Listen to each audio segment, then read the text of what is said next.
themselves at risk to keep our city safe. But the real solution of all of this is for the administration to stop the raids. We have heard that these raids might take place for the next 30 days. We don't know how many are going to take place in a given day. And you just think about the disruption to families and the disruption to our local economy.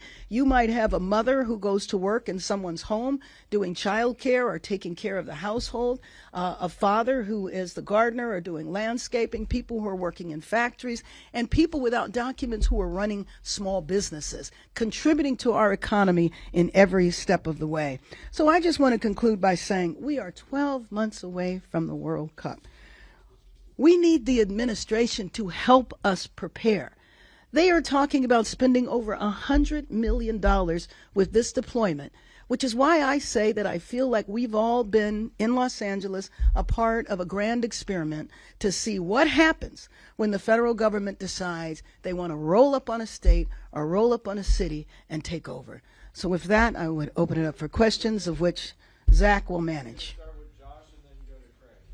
Thanks, Mayor Bass. I know that you're saying that some of the violence that we've seen, the chaos later in the evenings, that it's only limited to a few streets, but it does seem to be ramping up.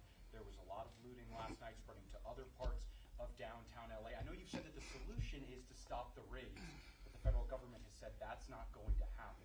What is your plan to bring calm to the city? Well, first of all, when I say a few streets, I don't mean that to mean like it's very small, because the vandalism, especially the graffiti, has happened kind of outside of that. But nevertheless, I'm trying to counter the image that this is happening all over our city, because it is not. And so we do want law enforcement to respond aggressively.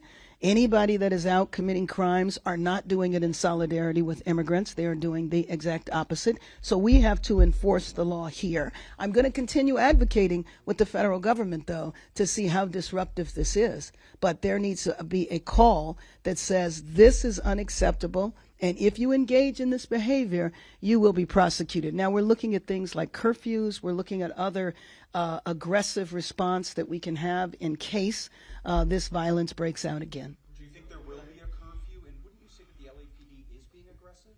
Well, I do think that they are, but I do think that we need to be in terms of prevention. And I don't mean aggressive in terms of engaging with the crowd, but there's things that you can do to prevent. So I had a brief conversation with the chief this morning about a curfew. So we will be meeting about that later on today. And that's the type of aggressive tactic I was referring to.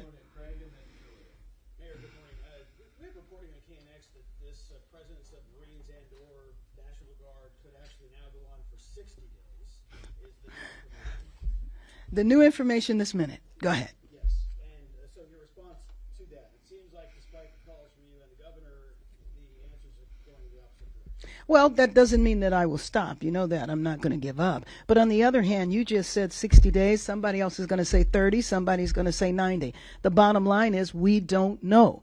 And that is consistent with ICE raids, of course. We never know when, we never know how long.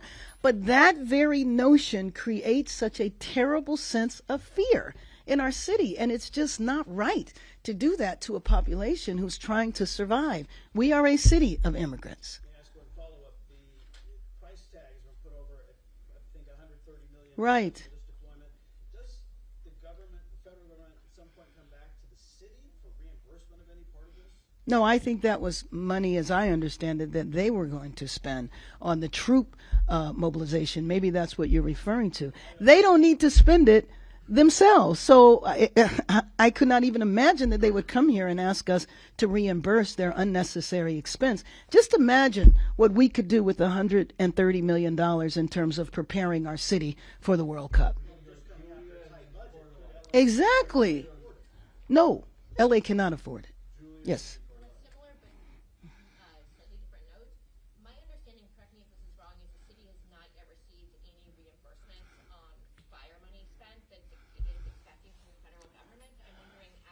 No, that is correct, but Julia, at this point in time, that would be really early. Oh, okay. Where are you going? Let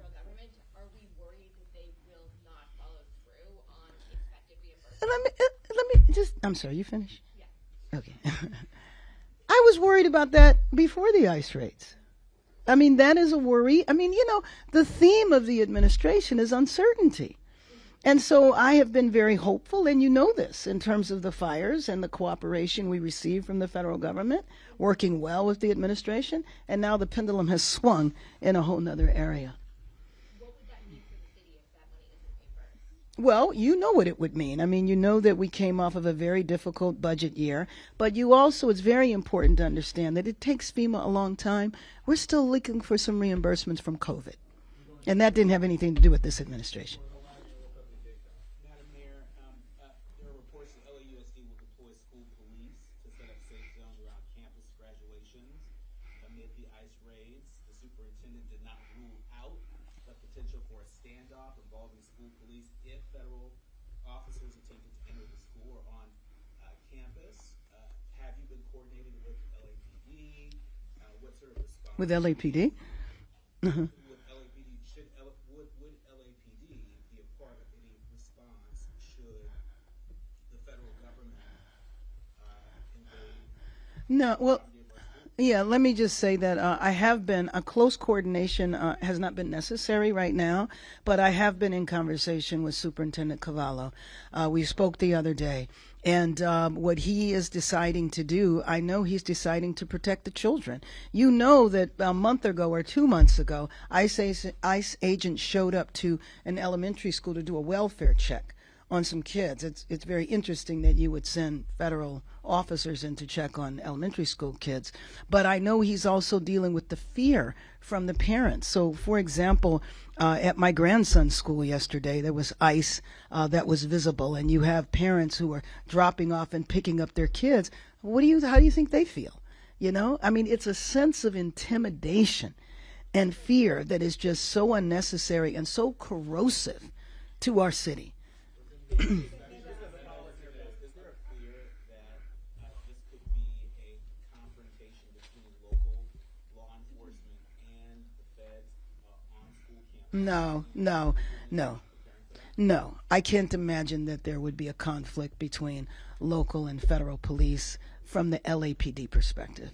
That will not happen. Mayor Bass, has there been any communication between federal authorities, such as the Marines, and local enforcement like LAPD, to your knowledge? No, I do not. I mean, I talked to the chief an hour ago. No, we're not notified of anything.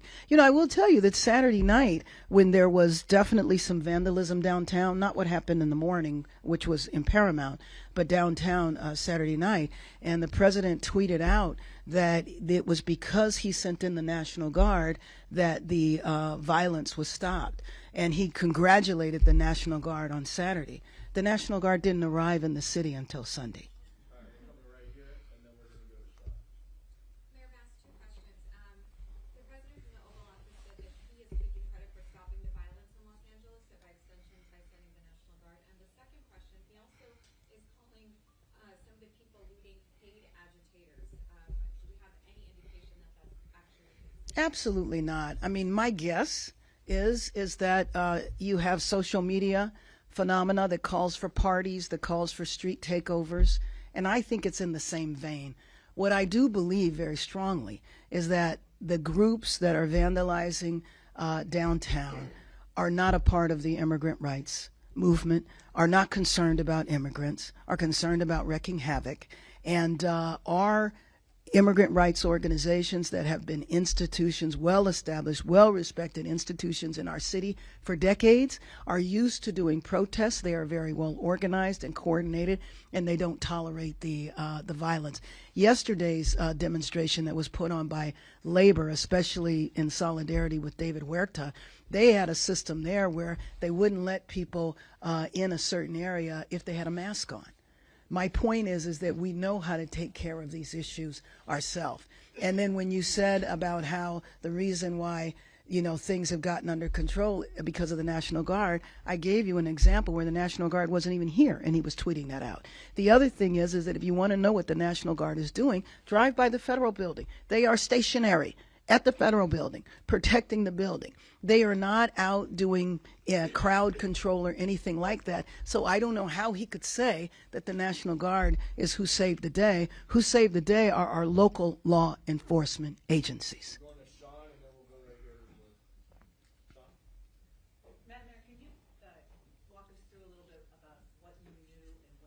when you knew about with the raids on Friday, how did it go down? When did you first get the sense that something was awry, and when did you first get the sense that the president might be planning to deploy the National Guard? Well, on Friday, I was notified when the raids were happening. I was notified, there were 3 raids in the city of Los Angeles. There might have been some others I've heard about that were outside of the city that day. And I heard about it when the Rapid Response Network began notifying people that a raid was taking place. And then at that point, the family members know, hey, my son, my father, my spouse is working at this place. And then they start showing up. So that's when I heard about it. And then shortly after that, you began hearing from the administration. The National Guard issue came into play on Friday as well as Saturday. That's when I was talking to officials with the Trump administration, including Tom Holman. I spoke to him maybe about an hour before he said if I got out of line or the governor did, we'd both be arrested. Right here in the blue and then right there in the dark. Mayor Bass, I know the pictures that are being taken here are being shown around the world. Right. They're unfair. They do give people an image. Have you contacted people, I'm not talking about Casey Wasserman, but people at the IOC in Switzerland, trying to calm down any fears that they might have about what they're seeing here in Los Angeles? I appreciate that question. Ironically, the IOC was here last week, and so I met with them directly. We did actually a panel with them, and we were talking then about how vast our city is and how if something happens in one area, it doesn't mean it's happening all around the city. So it's a little ironic we were having that conversation. I have not talked to them directly since then. Needless to say, my focus has been on keeping Angelenos safe and protected here. And the second question, the curfew idea, obviously, that happened many years ago with the Rodney King situation, and it did calm things down. What would the parameters be? Would it be a localized, limited area type curfew? At least what you're thinking right now. What I'm thinking is yes, because there's no need for it to be anything other than that. It's just important to reiterate that what is happening is not happening. It's not even happening in the entire downtown area. So there would be no need for a citywide curfew. But again, this is just preliminary discussions. It's one thing to say a curfew, then you have to enforce it. Mayor Bass, what message do you give to businesses in these impacted areas, just on what steps you're going to take to help them, still keep their doors open and not have to worry about the graffiti or the looting? Well, I wish I could say and not have to worry about, but we're coming together. I spoke to business leaders this morning saying that we need to come together, not just to talk, but come together with a plan on how we're going to repair the damage that has taken place and understand that it's going to take everybody. It's going to take the private sector, obviously the city. The city workers are already out there, and they've been out there for hours, and they've been out there for the last couple of days. But I know if you've driven around downtown, you know how massive this is. So the city workers are going to need assistance as well, but also, general citizens. I think everybody is concerned about downtown. I think people need to come from all different parts of the city to join us in repairing the damage that has taken place. Mayor Bass, I wanted to ask you, what's your explanation of why this is happening in Los Angeles? I live in Miami. I've been all over the country. I haven't seen this in any other place. Why is it happening here? Many people think that Los Angeles is a pretty brave city to say things that others are ignoring. Why here? Why did it happen? To be honest with you, I don't know, especially considering the relationship that was developing before this. The only thing I can think of, and that's why I keep going back to, I think we're an experiment. Because if you can do this to the nation's second largest city, maybe the administration is hoping that this will be a signal to everybody everywhere to fear them. That your federal government that historically has protected you can come in and take over. Have you talked to President Trump? No, but I'm gonna put out a call to him today. I have been talking to. I want to tell him to stop the raids. I want to tell him that this is a city of immigrants. I want to tell him that if you want to devastate the economy of the city of Los Angeles, then attack the immigrant population. I want to tell him, don't you want the World Cup to be a success for you? Well, if that's what you want, give us help. Give us the $130 million that are being used for no reason, wasting taxpayers' money. Give us that money so that we can get prepared for the World Cup next year. It sounds like have you been trying to reach them in the past week? It sounds like you were talking to the federal government on Friday and that kind of stopped, but and the focus is elsewhere. But No. are they ignoring your calls? No. What I said is that I have not, period, reached out directly to President Trump. My conversations with people either in the administration or close to the administration have been continuing. I've not spoken to Mr. Holman again, but I think those conversations are still going on. Mayor Bass, I know that you talked about getting business leaders to come together to clean up and help the downtown area, but some have talked to us about their concerns about just protecting their businesses. Absolutely. Yeah. And some have even said, could we get even the National Guard to protect us? Your thoughts on that? Well, first of all, again, the National Guard's mission is to protect the federal building. That's why I said that we're in discussion as to whether or not there should be a curfew. All of those things will help their business. Right here in the booth. Thank you very much. Mayor Bass, obviously you brought up Board Czar Tom Homan. He's always admonished sanctuary cities. I'm wondering if you feel as if Los Angeles is being targeted because it is a sanctuary city. And in that same vein, if you have a message for Boston, Denver, Chicago, who could experience the exact same thing you're going through right now here in the city. Well, first of all, the state of California is a sanctuary state. So this could have happened basically to any of the cities. Now, cities, some have adopted the policy, but it is state policy. And so, yes, my concern with those cities that you named is look out. This could happen to you. And if I'm not mistaken, at least a couple of those cities, I think it's Denver and Boston, have already been hauled in to congressional hearings. Final question today. I know you said that your office is not being given a heads up about these raids. We were hearing reports yesterday that ICE went to Exposition Park yesterday and took some street vendors into custody. This is a public property. The city has a swimming pool there. Can either you or your staff tell us what you know about this? Is it in fact true? And if it is true, what cautions is the city taking to safeguard the public at Exposition Park or any other public facility? Well, Dave, yes, we did know about it, like anything else, when it was occurring. We knew about it. Well, just what you said. I mean, the same information I have as well, that street vendors were arrested, that they went in and arrested or detained street vendors. But in terms of what the city can do to protect public properties, you know that we have no idea where they're going. We would not have the capacity to have LAPD at every public facility.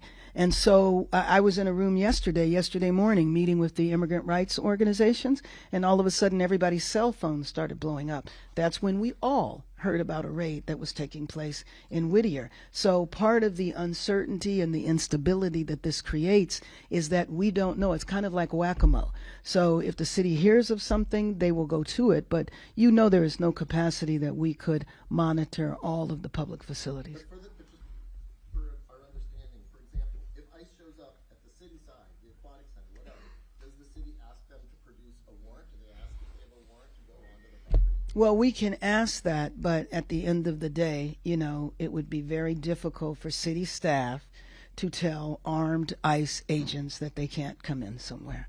Next. Mm-hmm. Yeah, I'm sorry. I'm going to call on you. Right now, I was going to say, the federal military is now confined. What would be the implications if they step beyond the federal building protection?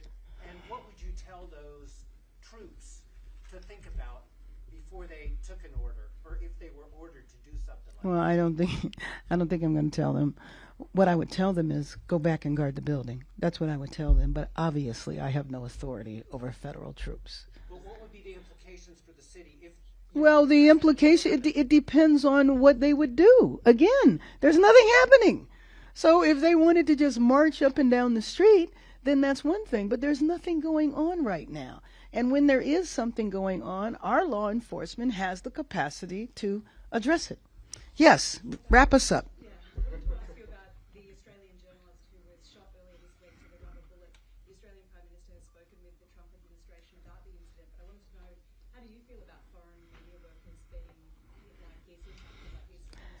Well, I mean, I think it's terrible. I think it sends a terrible message. As you said, the prime minister of the country had to respond. The president of Mexico has responded. Again, I know, but maybe I don't, that these countries look at this, and I don't think they thought there was some grand thing happening here that required ICE agents to come and disrupt workplaces or chase people through Home Depot parking lots. Thank you very much, everyone.